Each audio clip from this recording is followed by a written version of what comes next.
Final update to my 37 male wife's 34 female sister 29 female tried to kiss me and now my wife is spiraling. Help me. If you haven't watched the first part of the story yet, click the card above or the link in the description. Now the second/final update. So I guess my original posts got reposted onto TikTok and some other subs here on Reddit. So I've been getting tons of messages asking for updates. It feels like things are mostly settled, and I'm really hoping this will be my final update. First, I want to say that I've gotten so many questions about who Mary is, and I'm just not going to say.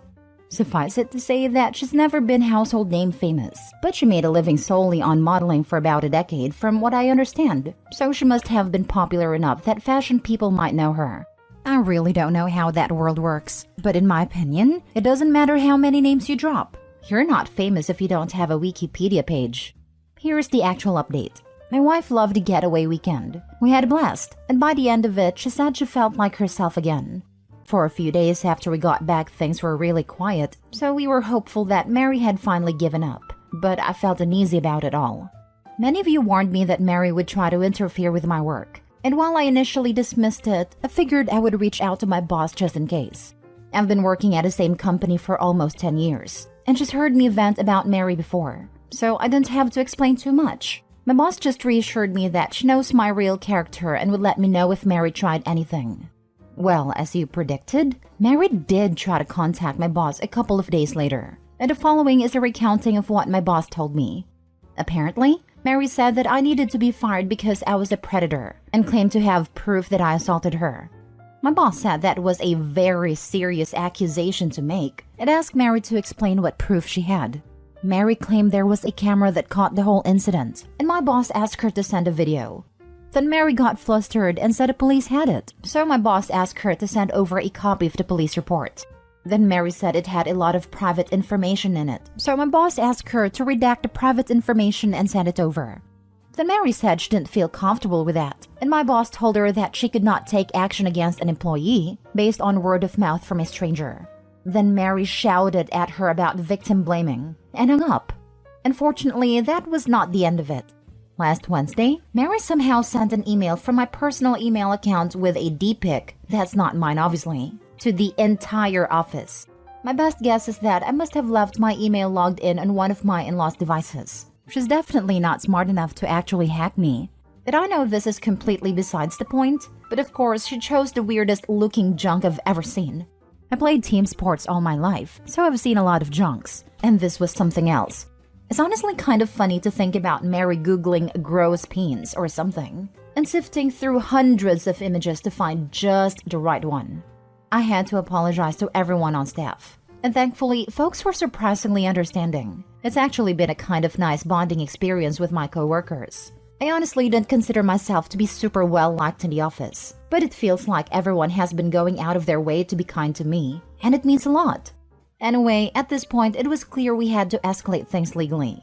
I really wanted to avoid it, but she forced my hand. My wife and I have a lawyer friend who helped us draft a cease and desist letter outlining her continued harassment and the material and emotional damage this is causing us. My wife then sent a message to Mary and my in-laws with a copy of the letter and made it very clear that we would pursue criminal and/or civil proceedings if her harassment continued. My wife's mom then called her crying and begged her to just let it go and leave Mary alone. My wife calmly explained that Mary's the only person responsible for this whole situation, and that they, the parents, have always enabled her awful behavior. She also said something she later regretted, but I think was pretty awesome. Mary's going to stick you two in a nursing home and steal your money the minute she has the chance. And you deserve it. After the way her mom reacted, my wife is firmly settled on cutting off her family completely. This happened on Friday, and on Sunday, Mary's best frenemy, Anne, sent my brother a message on Facebook to say Mary is going to leave us alone, and to please not sue her. I told my brother not to respond, then just sat and enjoyed the idea that Mary was out there somewhere freaking out about the potential of having to actually face the consequences of her actions. It must be such a strange feeling for her. Since then, we haven't heard a peep from the grapevine. It feels like things are finally starting to go back to normal. My wife is starting therapy next week and will be starting couples therapy in a month or two. She wants to do some work on herself first. She's also taking a short leave from work to rest and recharge. I'm so proud of her for standing up for herself with her family and finally putting her mental health and well-being first. Thanks again for everyone who offered advice. This was a messy situation, but it definitely would have been messier without your help. Oh, I wish I could see the mother's face when his wife dropped the nursing home line. I bet they always assumed Jenna was going to take care of them when they got old. With a scapegoat/golden child parenting style, for some reason, the scapegoat is always the one expected to take care of the family. Well, of course, they wouldn't want to impose on a golden child, and after all, scapegoat can afford it. The saddest thing is that the scapegoat usually complies. They are often guilted into it, or have the misguided notion that if they do this, then their parent will finally show their love for them. But it's never forthcoming, and nothing changes other than the narcissistic parents get worse. But by then, the scapegoat is so worn down they just accept it, while the golden child carries on like normal with their normal lives, and the scapegoat is a slave who has lost all self-esteem. Then the parents leave everything to the golden child in their will. There is absolutely no way this is the end of it. She's going to eventually assume that OP not suing her is the green light she needs to continue to pull the crap that she always has once the heat wears down. When she does something stupid next time, I really genuinely hope that both OP and his wife go beyond just scorched earth to full nuclear wasteland earth on her. She needs to be taught a lesson the hard way with actual consequences, not just threats. That's like parents that constantly say that they're going to turn the car around and put their kid in timeout and then never follow through. I get why they don't want to pursue legal action currently, especially considering that she hasn't done anything since the cease and desist. But when she does cross the line again, I hope they take her down hard. I really do. People like her who make false accusations, and especially pull that stunt with the email photo, only do it because they don't fear consequences, because they've never been punished once in their life. Screw her parents for making her into that little goblin troll of a woman. Okay, Mary's craptacular to the extreme, but wow, those parents are just as bad. She clearly thinks she has no worth beyond her looks, and her parents are just trash. Poor Opie, holy heck. And poor Jenna, my goodness. The boss is the MVP in my book, went down every avenue with Mary and cut her down short. We should all be so fortunate to have a boss stand up for us like this. I did like reading that part. I laughed when she mentioned victim blaming. She is the predator, and she's literally blaming the actual victim. Oh, and trying to frame him too. They're absolutely willing to do this if desperate enough. During my last breakup, my entire family got an email that I was about to be exposed. Nothing ever came of it. However, he got his exposure when I finally could take my proof of recurring harassment from him sending threatening messages, showing up to my job, and leaving messages on my car to finally get him to knock it all off. The best part was that my friends told me to block him from contacting me on phone, /social/email, and my instinct said, no matter how down or lonely or angry those messages make you feel, those messages might be needed in the future. So he went on mute, and I gather evidence. Not a single person ever believed him, luckily. Last story. Am I the a-hole for not wishing my mom a happy birthday and then not letting her come to our house? I, 25 male, have a wife, 24 female. We'll call her Amelia. Amelia and I got married 2 years ago, coming up to 3 years in June. We have recently just had our first baby, a beautiful baby girl. My mom never was a huge fan of my wife for reasons I will never know, but I don't care as I love Amelia so much, and I've had to defend her against my mom multiple times.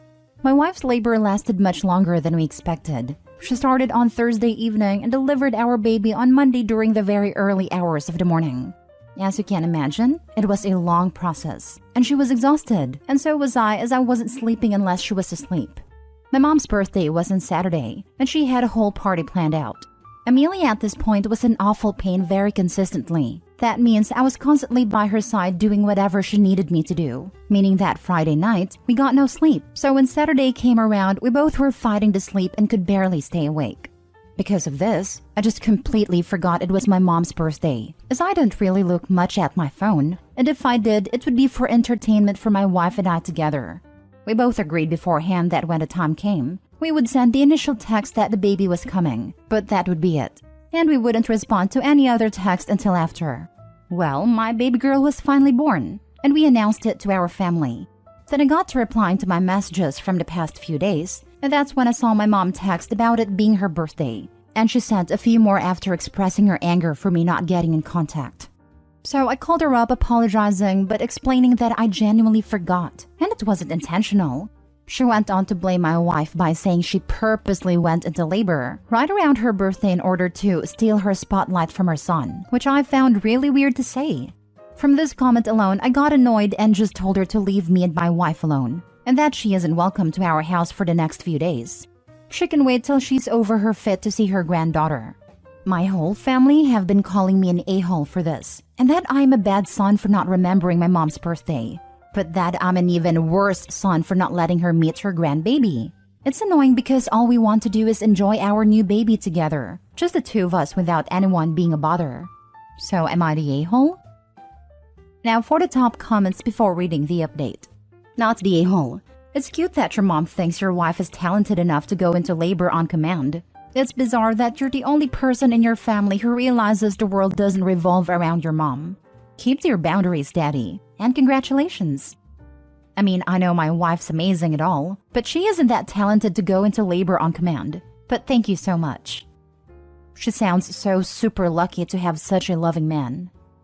Not the a-hole. Your mom should have understood when you told her you were with your wife in labor, not been griping and accusing.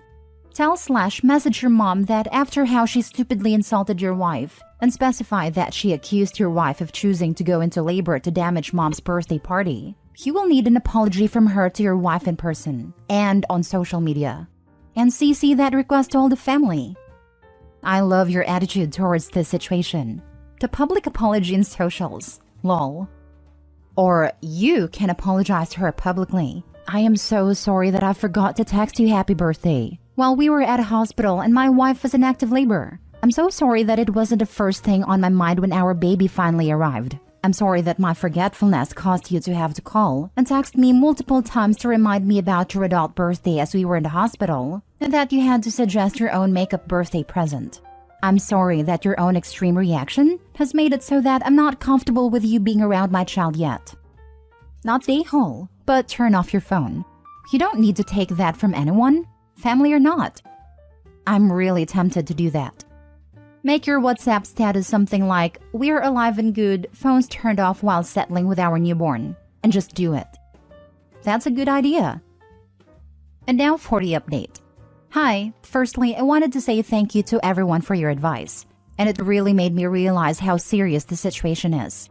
I took the advice and decided to post an Instagram and Facebook post before my mom got a chance to. In the post, I mentioned what my wife went through, and purposely left in that she would never want to forcefully go through that, just to make it clear to my mom and family what the truth is. We announced that whilst we soak up our newborn, that uninvited guests won't be allowed into our home, so please respect our privacy as we take time as a new family. This worked, and I got a lot of friends and even some family commenting their congrats to us. My mom has since asked when can she see her granddaughter, and we have just said that she will see her when she fixes her attitude towards my wife, as my baby won't grow up to see her mother treated like she's nothing. Also, the fact that my wife never deserved to be hated in the first place. We are going no contact for now, and are as happy as we could ever be with our new baby girl. About my family, we have sent them a message with a full story and now they feel really awful about everything. Originally, my mom told them that my wife got induced, and that she took some medicine to slow down the labor. I don't even know that medication exists, because apparently that's what I said on the phone, which is obviously not the truth, and my mom started claiming I did that to compete with her. My sisters are only young and didn't question my mom, but now they have been nothing but supportive. That being said though, I still have my guard up for now, just in case. Thank you again for your advice, and all your kind words to me and my wife. We really appreciate it. Saying she purposely went into labor right around her birthday in order to steal her spotlight. Don't need to read another word. Mom is a freaking lunatic. The took medication to prolong her labor was the icing on a crazy cake. You would think someone who delivered 7 of her own babies would know no one would ever want their labor to be longer, but here we are. Good update. Glad that they are working as a couple to build their new family filled with positivity and not toxic negativity. Entitled people never tell the whole truth and often lie, either outright or by omission, to garner sympathy and create a victim mentality. That woman should never be called grandma by any child. She is cruel and unkind. My own grandma was like this. I only hated her, and my parents even more for subjecting us to her in the name of family. Hell, I forgot to wish my mom happy birthday while preparing for my exams. She didn't kick up a fuss and was more interested to hear how my studying was going. I can't imagine being upset at anyone for forgetting my birthday, especially if they literally just gave birth. How self-centered do you have to be more upset about a missed birthday? And think an agonizing birth was planned and timed to make someone miss it, instead of being excited and relieved that all involved in the birth came out of it okay. Just pathetic. And this guy apologized. Poor guy. She's had tons of birthdays, but only one call to hear that her son has a new baby. I'd be amazed if this mom can drive, since that requires taking her eyes off of herself. I missed my own birthday party because my sister-in-law went into labor, and she and my brother wanted me there for support. Nephew was born in the wee hours of the morning, and we just missed having the same birthday by a few hours. I did it gladly, and I'd do it again in a heartbeat.